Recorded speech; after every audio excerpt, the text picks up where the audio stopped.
So now we can come to the computer program. Computer program is a collection of instructions to solve a particular problem. So main aim is problem solving. To solve a particular problem using a computer, we have to give instructions to the computer in which language the computer can understand. For example, solving a problem, consider this problem solving to find the factorial of a number. For example, 5 factorial. Normally, manually how we will solve this?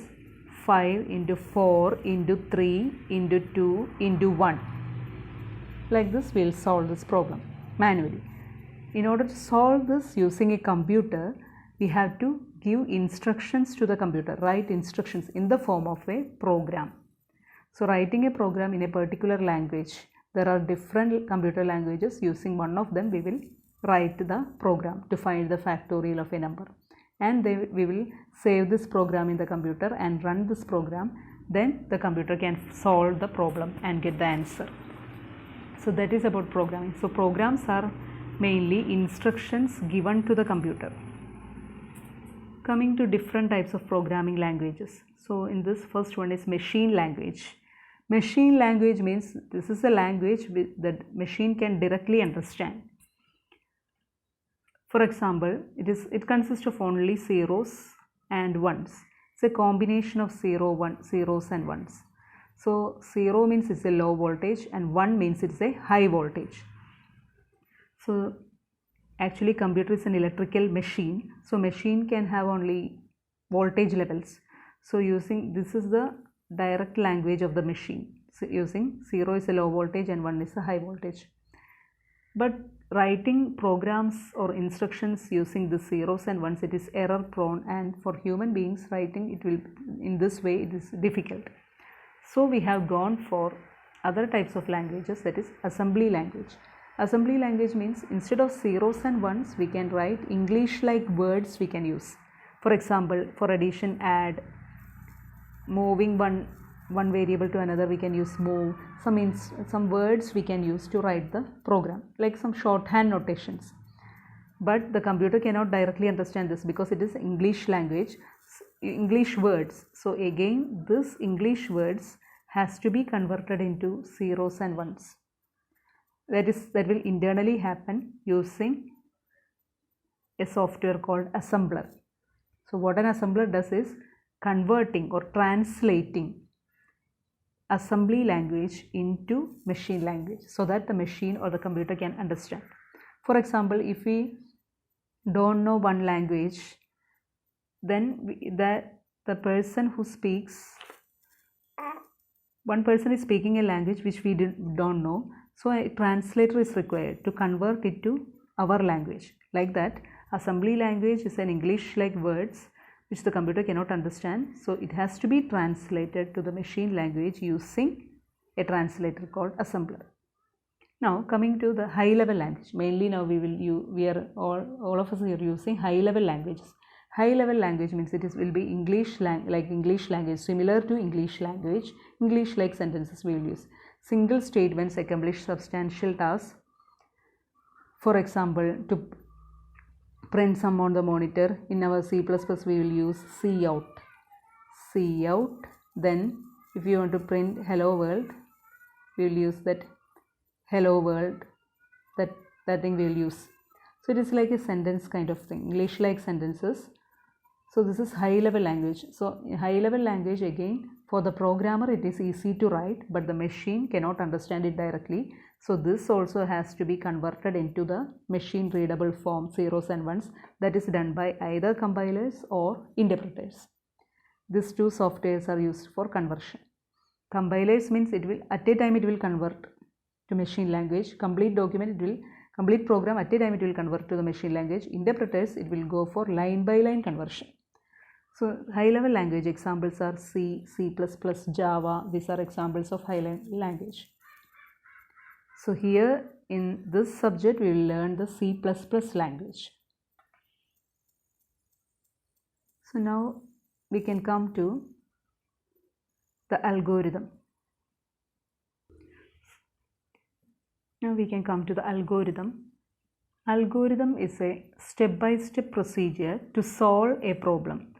So again, algorithm is a problem solving technique. It is a step-by-step procedure to solve a particular problem. There are different properties for the algorithm. So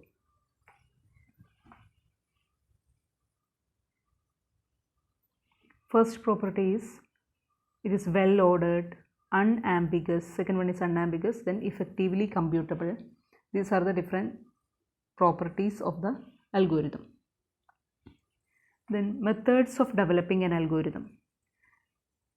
Methods of developing an algorithm. So before developing an algorithm is used for what?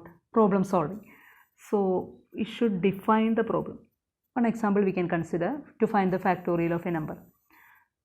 So we have to well define the problem. For find the algorithm has to solve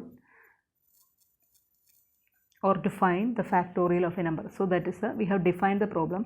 Then next is list the inputs and outputs. We should know what is the input to the problem, what will get as input, and what should be the output of the problem. These things should be clear. Then describe the steps to convert inputs into outputs. So next thing is whatever input is there, we have to convert that into the output. Then after doing this thing, algorithm is over, then we have to test the algorithm whether it is working properly.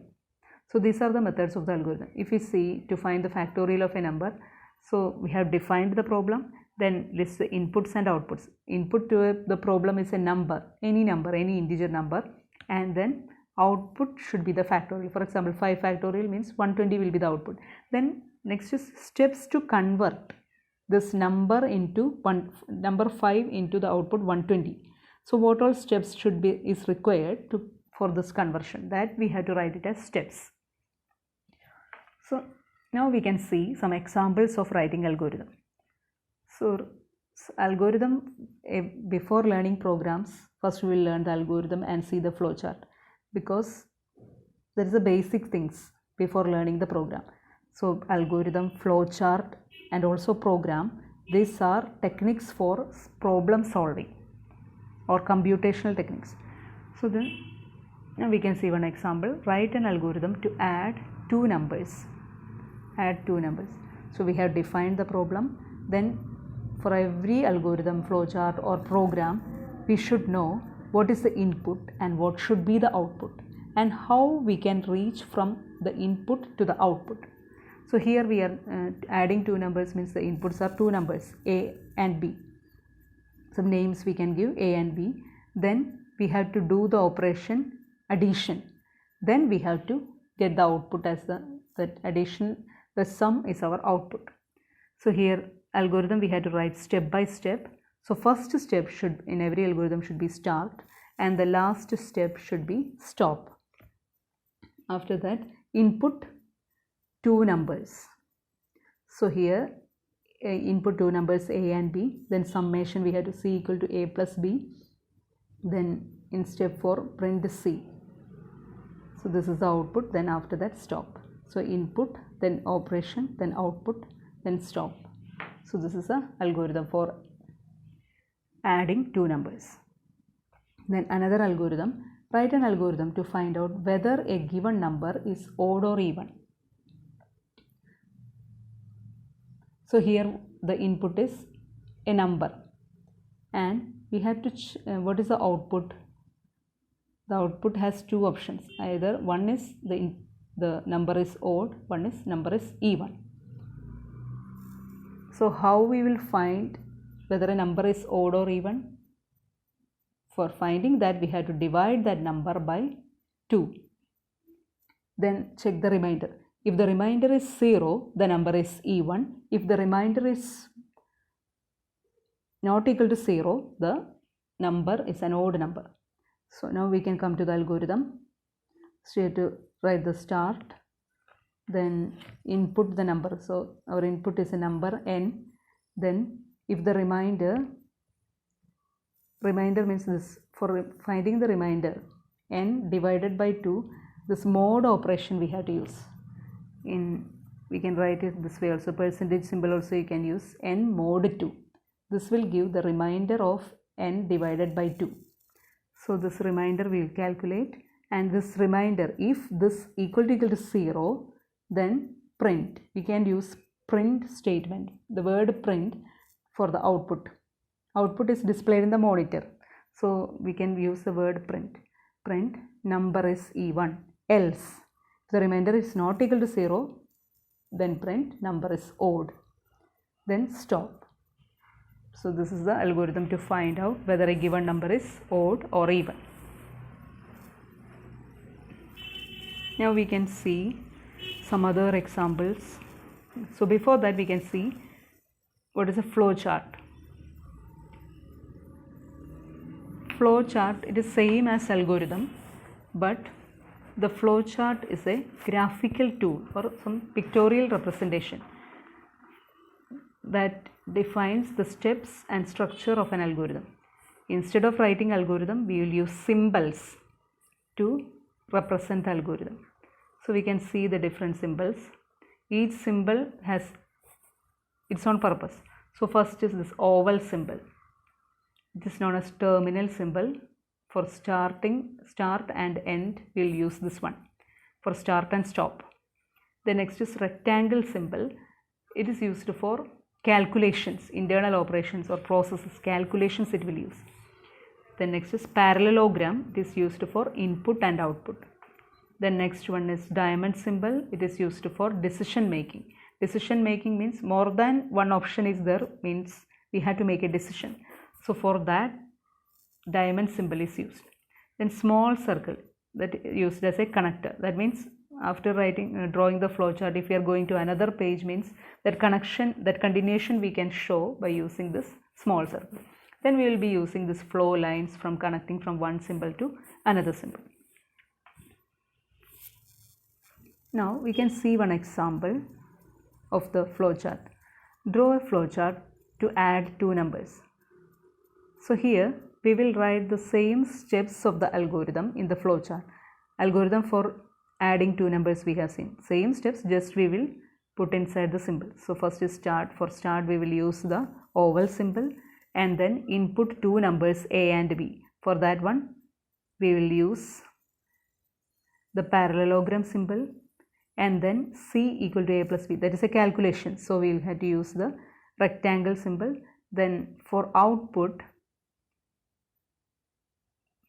print C. For output we can use the parallelogram symbol. So for input and output we will use parallelogram. Any calculation is there, we will use rectangle, and for start and stop we will use the oval symbol. So same thing, same algorithm, we will just represent it as a in form of symbols. So next, coming to the next algorithm, different examples we have taken here. So next algorithm is this one, that is find the area and perimeter of a circle. Find the area and perimeter of a circle.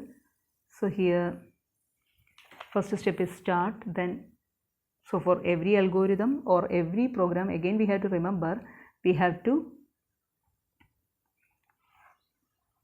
we should know the input and output and how we will reach from the input to the output. What is the process to be executed to reach from input to output? So here find the area and perimeter of a circle. So what should be the input? Input is the radius, only one input, the radius. And then we have to calculate the area, pi r square. Perimeter also we know the formula, 2 pi r. Then we have got area and perimeter, then just print that one. Print area and perimeter, then stop. Same steps we can write down in the using the symbols. Then it will become the flowchart. Hope it is clear. Then we can see the next algorithm. Write an algorithm and draw the flowchart to swap two numbers using a temporary variable. To swap means what? To interchange the value of two numbers. For example, A has a value 5 and B has a value 4 initially. If we interchange or swap these values means what? The value of A becomes 4 and the value of B becomes 5. For that we can use these steps. So here input is two numbers. So input, that first step start we have written, then input two variables a and b, print the values of a and b. So first we'll just print before swapping, then only we can know whether swapping has done or not. Then perform the operation. We will store the value of a into a temporary variable t, then a equal to b, the value of b is given to a. So this assignment statements, that is in normal mathematics whatever rule we are using, that rule only we will use in these programs or algorithms also. For example, x is assigned a value 5, means what? X, the value of x becomes 5. Earlier the value of x may be some other value, but now using this assignment statement means whatever the symbol on the left hand side is assigned the value on the right hand side. So x will be having 5. So like that, a equal to b means what? The value of b is given to, assigned to a. Then b equal to t. Then b is assigned a value t which is equal to a. Then after swapping we have to print the output. Then stop. So this is the algorithm. Same thing we can represent it in a flowchart. Then you can see the next algorithm, that is write an algorithm to swap two numbers without using a temporary variable. Again the input is two numbers a and b. Before swapping we can print, and these steps we have to follow for the swapping, for interchanging the value of a and b, and then after that we can print a and b after swapping, then stop. So that is about the flowchart. Also only this part will differ, nothing else. So now